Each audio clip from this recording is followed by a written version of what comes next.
अगर मैं आपसे ये पूछूं कि वो कौन सी चीज है जो आपके ट्रैवल को चीपेस्ट और सेफेस्ट बनाती है, अगर मैं आपसे ये सवाल करूं कि वो कौन सा साधन है जिसने शहर से गांव को कनेक्ट किया है, and if I ask which is the most trustable transport system of India, तो आपका जवाब क्या होगा?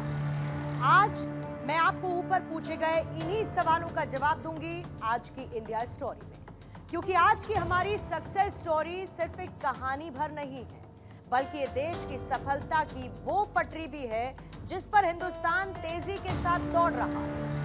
16 अप्रैल 1853 ये वो तारीख थी जब 21 तोपों की सलामी के साथ देश का एक हसीन सफर शुरू हुआ था। वो सफर जिसने गांव को शहरों से जोड़ा, जिसने दूरियां को मिटाया, जो सस्ता भी था और समय बचाने का जरिया भी था। यानी करीब 172 साल इस सफर को शुरू हुए बीत चुके हैं और आज भी ये सफर यूं ही सुहाना होकर पटरियों पर दौड़े जा रहा है, लगातार देश को आगे लेकर जा रहा है।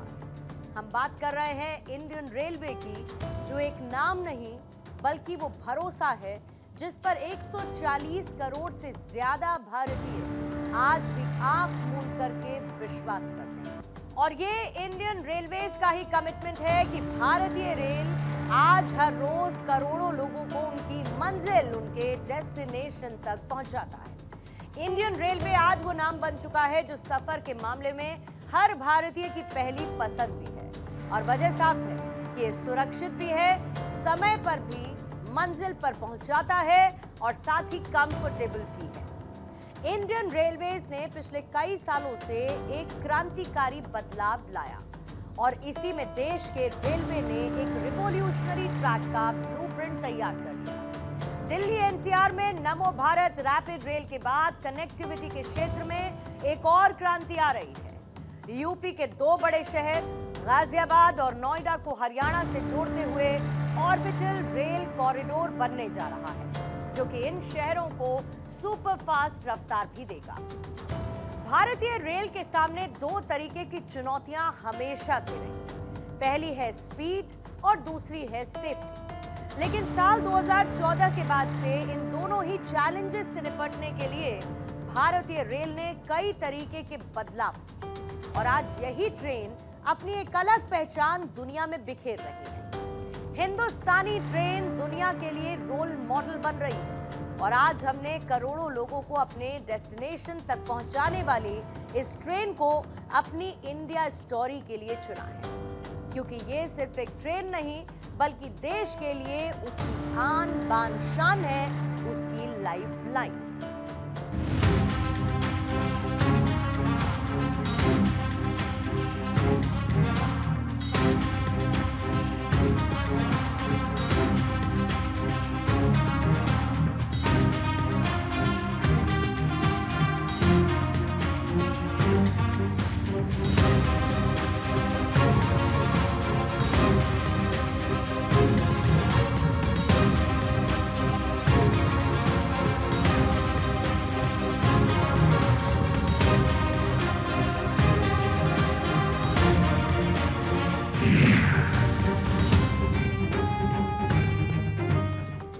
भारत अपनी समृद्धि, अपनी विविधता, अपने अनूठेपन के लिए दुनिया में एक अलग पहचान रखता है और भारत की एक और पहचान, वो पहचान जो पटरियों पर दौड़ती है और देश के एक हिस्से को दूसरे हिस्से से कनेक्ट करती है।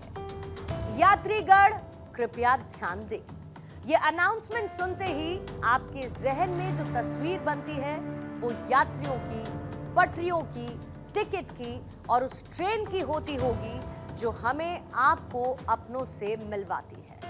मंजिल दूर कितनी भी हो, ये हमें वहां तक पहुंचाती है। आज भी हिंदुस्तान के कई शहरों में एयर फैसिलिटी नहीं है, आज भी कई रास्तों पर कन्वेंस कंफर्टेबल नहीं है, लेकिन इन्हीं रास्तों पर बिछी पटरियां और उस पर दौड़ती हुई ट्रेन एक सुखद अनुभव भी है और हमारी आपके खुश होने की वजह भी। आप सोचिए, एयर ट्रैवल की तरह भी ट्रेन आपको पलक झपकते आपकी मंजिल तक पहुंचा दे तो क्या बात होगी। और दिल्ली एनसीआर में बन रही रेल की पटरियों का ऐसा ही एक रिंग कुछ इसी तरीके का चमत्कार करने वाला है। ईस्टर्न ऑर्बिटल रेल कॉरिडोर यानी EORC को the ring rail of NCR की तरह बनाया जाएगा। दिल्ली के बाहर रिंग रोड की तरह ही रिंग रेल नेटवर्क की तैयारी है। ये हरियाणा के सोनीपत, कुंडली से शुरू होकर बागपत, हापुड़, गाजियाबाद के दुहाई, दादरी, नोएडा, ग्रेटर नोएडा से होकर हरियाणा के पलवल शहर तक जाएगा। उत्तर प्रदेश में कॉरिडोर बागपत, हापुड़, गाजियाबाद और गौतम बुद्ध नगर तक जाएगा और पूरे ऑर्बिटल रेल कॉरिडोर की लंबाई लगभग 270 किलोमीटर की होगी। ऑर्बिटल रेल कॉरिडोर में ट्रेनें 160 किलोमीटर प्रति घंटे की रफ्तार से चलेंगी। हरियाणा से गाजियाबाद और नोएडा तक का ऑर्बिटल रेल कॉरिडोर दो परियोजनाओं का कॉम्बिनेशन है। पश्चिम में ये हरियाणा ऑर्बिटल रेल और पूर्व में ईस्टर्न ऑर्बिटल रेल और Noida Ghaziabad rapid rail link के तौर पर आगे बढ़ेगा। हम ट्रेनों की स्पीड को लेकर कभी कल्पना ही किया करते थे और सोचते थे कि कब वो दिन आएगा जब सैकड़ों किलोमीटर का सफर चंद ही मिनटों में पूरा कर लिया जाएगा। और इसके लिए मोदी सरकार ने वो फैसले लिए जिन्हें कभी लेने से भी कतराते थे पहले के सरकार के लोग। लेकिन कहते हैं कि जब विजन क्लियर हो तो मंजिल दूर नहीं रहती, और अब ये सच साबित होता हुआ नजर आ रहा है।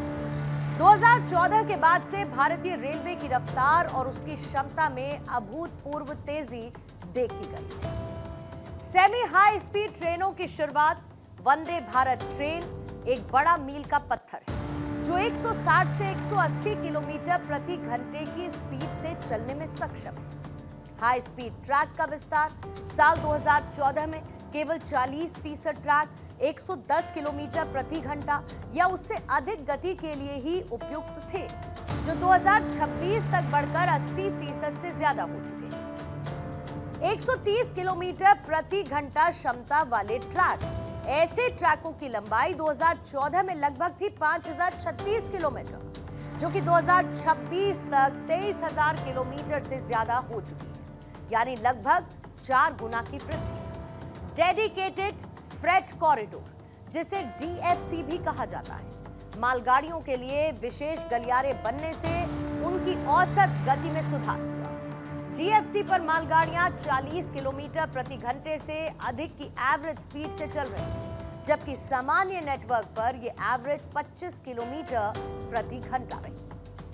एक नहीं, ऐसे हजारों डेवलपमेंट इंडियन रेलवेज में हुए जिसने आम से लेकर खास लोगों को ट्रेन की तरफ और अट्रैक्ट किया, जिसमें साल 2014 से अब तक लगभग 55,000 किलोमीटर से अधिक के ट्रैक रिन्यूअल, 99% से अधिक ब्रॉड गेज नेटवर्क का विद्युतीकरण यानी इलेक्ट्रिफिकेशन शामिल है, जिसने ट्रेनों को और रफ्तार देने का काम किया है।